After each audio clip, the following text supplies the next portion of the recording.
하나님의 말씀은 마가복음 9장 30절로 37절까지 우리 보도록 하겠습니다. 30절로 37절 함께 한 절씩 교독하겠습니다. 그곳을 떠나 갈릴리 가운데로 지날새 예수께서 아무에게도 알리고자 아니하시니 이런 제자들을 가르치시며 또 인자가 사람들의 손에 넘겨져 죽임을 당하고 죽은 지 3일 만에 살아나리라는 것을 말씀하셨기 때문이더라. 그러나 제자들은 이 말씀을 깨닫지 못하고 묻기도 두려워하더라. 가버나움에 이르러 집에 계실새 제자들에게 물으시되 너희가 길에서 서로 토론한 것이 무엇이냐 하시되 그들이 잠잠하니 이는 길에서 서로 누가 크냐 하고 쟁론하였음이라. 예수께서 앉아사 12 제자를 불러서 이르시되 누구든지 첫째가 되고자 하면 무사람의 끝이 되며 무사람을 섬기는 자가 되어야 하리라 하시고 어린아이 하나를 데려다가 그들 가운데 세우시고 안으시며 제자들에게 이르시되 누구든지 내 이름으로 이런 어린아이 하나를 영접하면 곧 나를 영접함이요 누구든지 나를 영접하면 나를 영접함이 아니요 나를 보내신 이를 영접함이니이다. 아멘. 오늘 저는 본문을 중심으로 누가 큰 자인가 라는 제목으로 말씀을 전하고자 합니다. 예수님께서 다시 가버나움으로 돌아오시기 위하여서 이 갈릴리 땅을 통과하셨습니다. 말씀의 어떤 배경으로 보아서 예수님은 저 북쪽에 있는 빌립보 가이사라, 옛날에는 가이사라 빌립보라 그렇게 많이 우리가 알고 있었는데 이 빌립보 가이사라에서 예수님 바로 가버나움을 향하여서 아래쪽으로 걸어오셨습니다. 이때 예수님께서 아무에게도 자신이 이곳을 지나감을 알리지 아니하셨습니다. 그 이유를 마가복음 9장 31절이 이렇게 밝힙니다. 이는 왜 그랬느냐면 제자들을 가르치시며 또 인자가 사람의 손에 넘겨져 죽임을 당하고 죽은 지 3일 만에 살아나리라는 것을 말씀하셨기 때문이더라. 자, 여러분, 왜 예수님이 주변에 자신이 지금 이것을 지나고 있다는 것을 알리지 않도록 하시는가? 제자들에게 말씀을 가르치시며 제자들과 깊이 대화하기 위했다고 말씀하십니다. 자, 그러면서 예수님이 가르치신 내용을 말하고 있습니다. 뭘 가르쳤느냐? 뭘 가르쳤다고 나와 있죠? 예수님께서 사람들에게 넘겨져 죽임을 당할 것인데 그러나 죽은 지 3일 만에 다시 살아나야 할 것을 바로 가르치셨다는 것입니다. 여러분, 이 말씀은 이미 바로 앞부분에 나오는 이 빌립보 가이사랴에서 예수님께서 제자들에게 말씀하신 내용입니다. 빌립보 가이사랴에서 예수님이 묻습니다. 너희는 나를 누구로 하느냐 했을 때 베드로가 대표해서 주는 하나님의 거룩하신 자니이다. 이것을 마태복음에서는 주는 그리스도시요 살아계신 하나님의 아들이십니다. 라는 고백으로 확대해서 씁니다.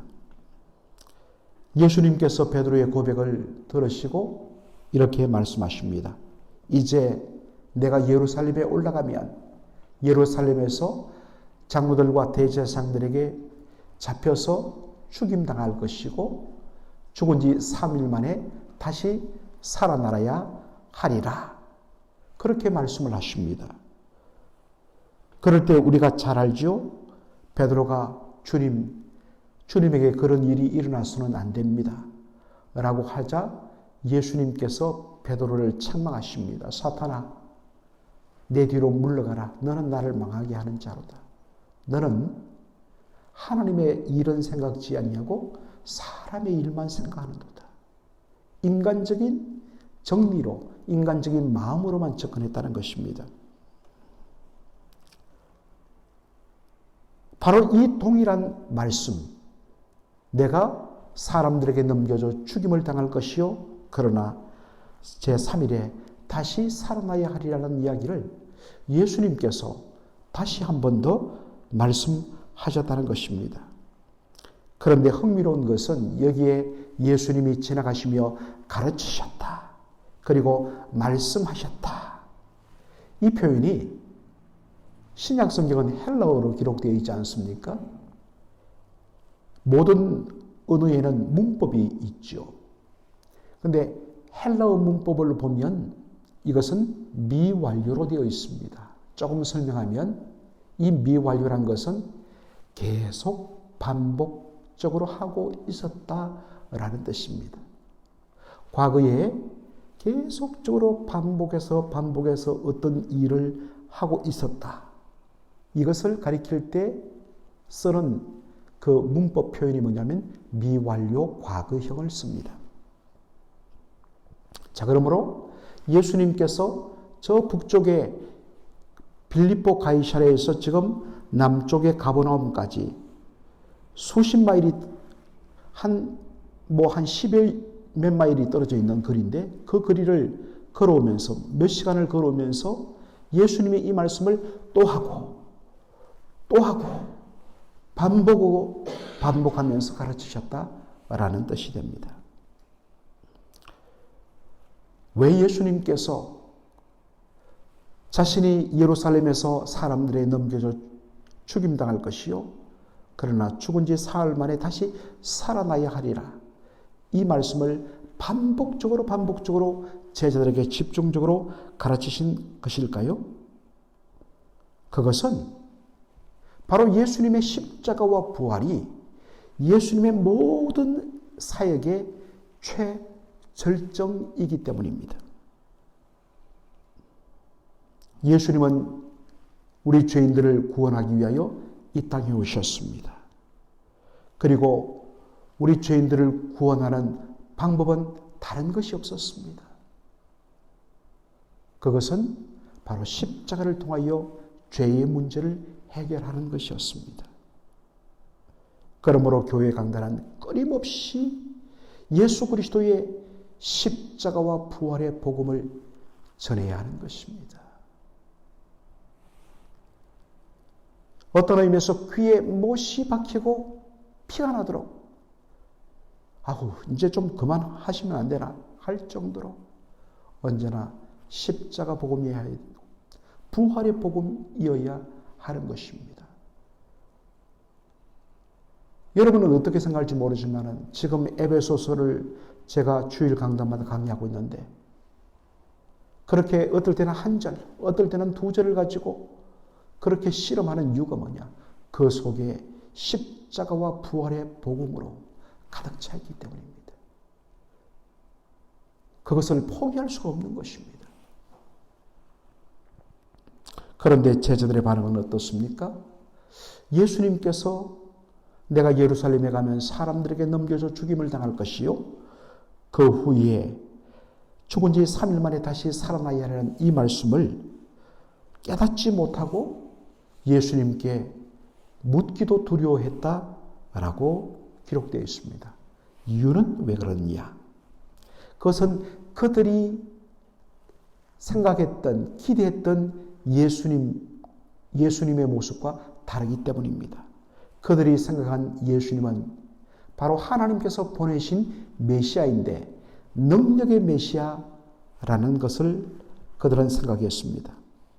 예수님이 가지신 능력으로 놀라운 이적과 기적을 행하고 그리고 그 능력으로 바로 예루살렘을 지배하고 있던 로마 군대를 물리치고 그 예루살렘에 그 옛날에 무너졌던 다윗의 왕국을 킹덤을 다시 재건함으로 말미암아 하나님 나라가 이 땅에 오게 하는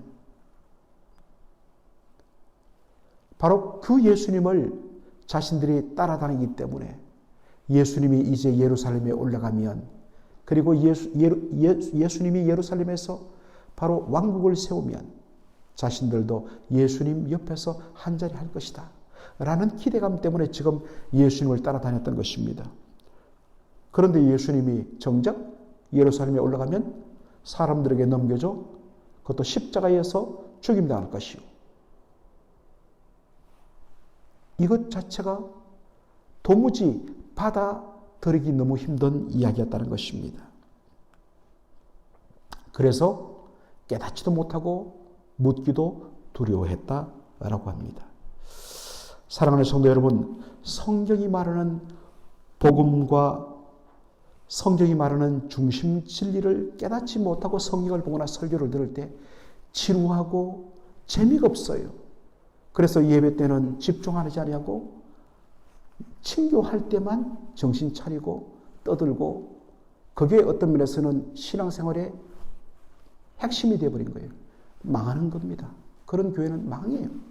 그런 성도 망해요. 복음의 눈이 열리고 성경이 말하는 하나님의 그 원대한 계획, 빅픽처에 대하여 말씀의 눈이 열릴 때 성경을 볼 때 재미가 있고, 말씀을 들을 때 꿀맛 같고, 그리고 어떤 면에서는 인간적인 즐거움보다도 진리로 인하여서 맛보는 그 즐거움, 이게 살아나는 교회의 모습이고, 이것이 생명력이 있는 성도의 모습이라는 것입니다. 여러분 안에는 예수님의 제자 같은 모습은 아닌지 한번 살펴볼 필요가 있다는 것입니다. 가버나움에 도착한 후에 예수님께서 제자들에게 질문하십니다.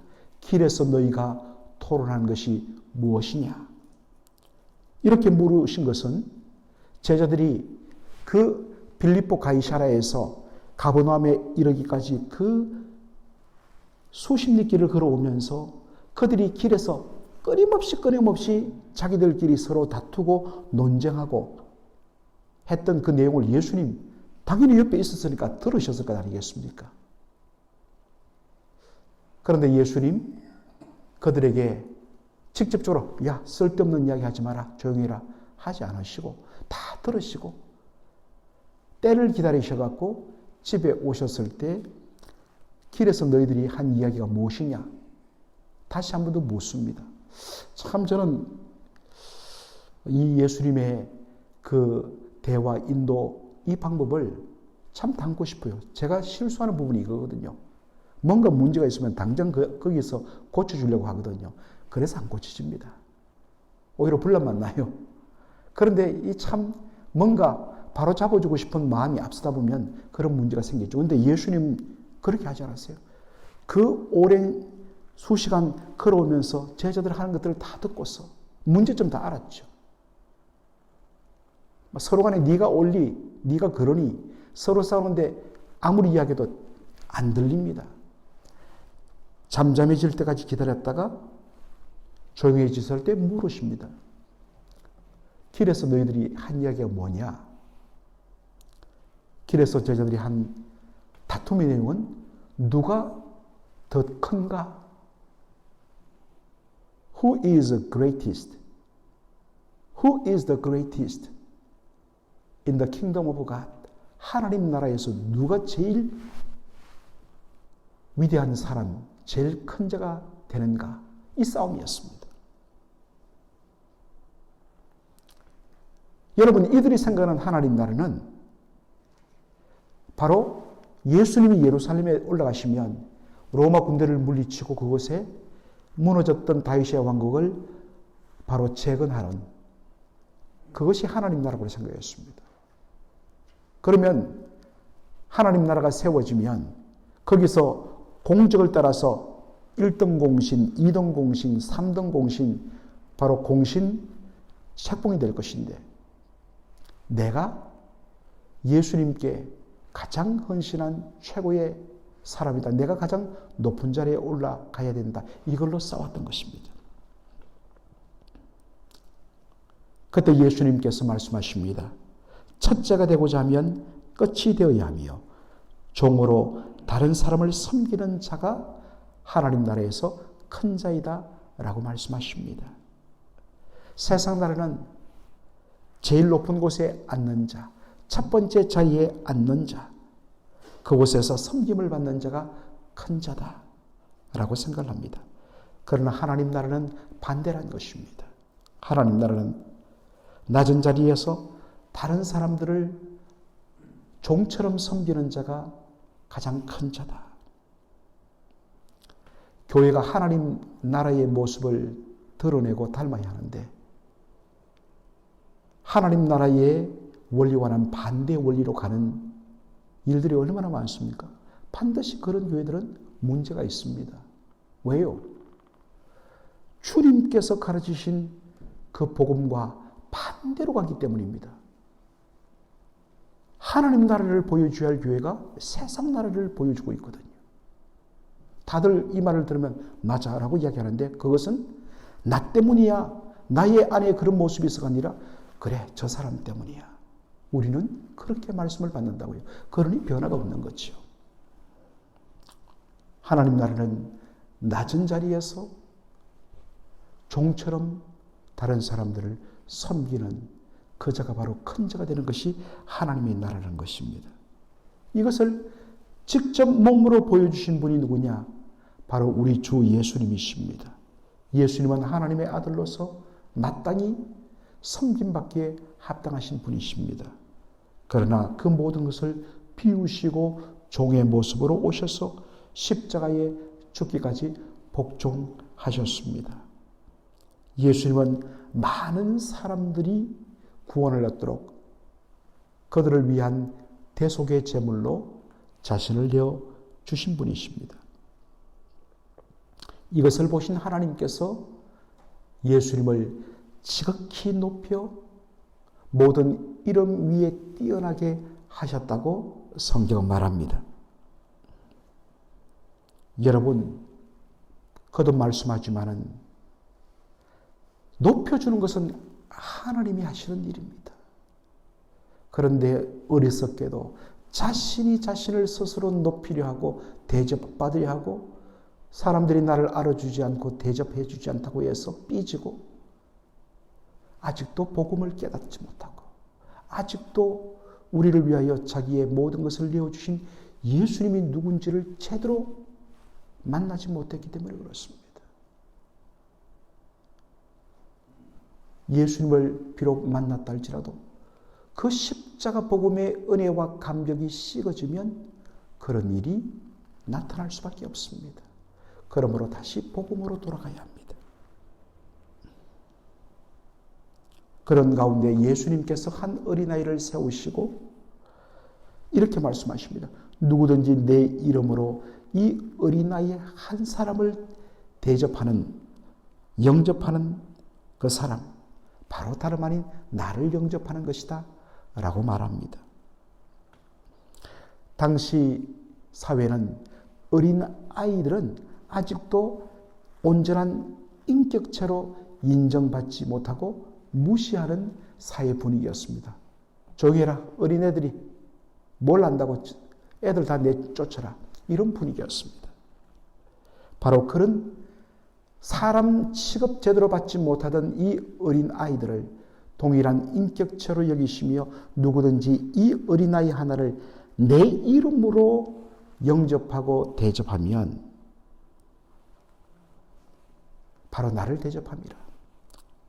사랑하는 성도 여러분, 우리가 모든 사람을 바로 영접하고 대접할 때 그러해야 합니다. 주의 이름으로. 주의 이름으로라는 것은 마치 그 사람을 주님 대하듯이 그렇게 주님과 똑같이 높여주고 대접하는 것. 그 뜻입니다. 여러분, 교회에서 그렇게 하십니까? 도저히 저 사람은 안 돼. 그런 분 아직도 없으세요? 철두철미하게 회개해야 됩니다. 우리에게는 모든 사람 한 사람 한 사람이 주님처럼 대접하고 주님처럼 높여야 할 존재입니다. 이게 바로 교회요. 이것이 하나님의 나라인 것입니다. 그래서 서로 높여주고 서로 존중해주고 서로 섬겨줄 때 뭡니까? 바로 모두가 함께 높아지는 것입니다.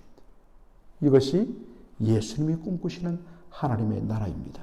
그 하나님 나라의 모습을 담기를 원하고 그러한 모습을 그대로 반영하는 교회와 성도의 삶이 되기를 주의 이름으로 축원합니다. 아멘. 살아계신 우리 아버지 하나님, 은혜와 사랑을 감사드립니다.